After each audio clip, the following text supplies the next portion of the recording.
How do you deal with that on a day-to-day basis, that this just isn't fair? Sometimes you cry because sometimes it's all you can do, honestly.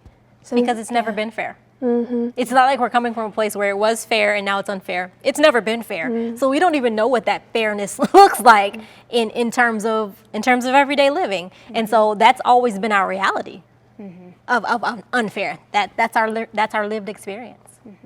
There are people who are treating you bad because of how you look. Like, what is that about? I just don't understand it. And so for me, at the core, basically our conversations have been like, what is this? And how do I exist in a world that's been built against me, or like that has like. And how do you have that conversation as a parent? To answer the question, why? Why am I treated like this? Why are these differences? Why do I have to kick the door down? Why do I have to do so much more than this other person just because of the color of my skin? What do you tell Symphonie when she asks? It's not an easy answer, and there's never a canned response, but it's just that's how it is. And then until things change for the better, that's what we have to do. That's what we've had to do. That's why we're strong. That's why we're powerful. Because there's no way we couldn't be strong and powerful to have survived everything that our race has been through. And so we just have to keep doing that until things change.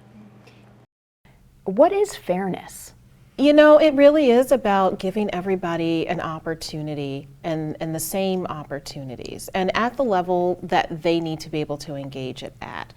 We have to go beyond just what looks like on the surface, right? We also have to look at, okay, well, is there some reason why we wouldn't invite people? That's a legitimate reason, right? And so that's the piece with fairness. It's sticky, right? It's like anything that has to do with ethics.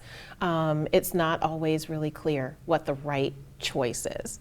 Yeah, that's, kids are always looking for fairness, right? Hey, you bought such and such that shoe, why didn't I get that same shoe? Or look at, kids, when you pour them juice in a cup, like, well, my daughter and son, mine's is more, his is more than mine. Why is that?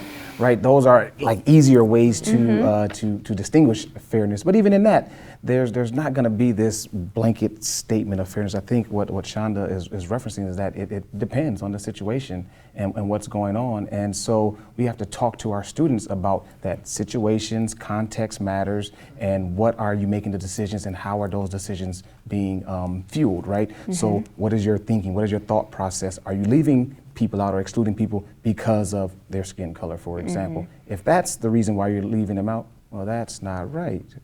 But if it's another reason, well, hey, they can't come to this event because this event only can have 5 people there, and these are the 5 people that I want to bring, and this is why. Well, that's a whole nother story, right? And so I think we have to be mindful of what we mean by fairness, because I don't know, as Shonda said, I don't know if we can really get to some sense of true fairness.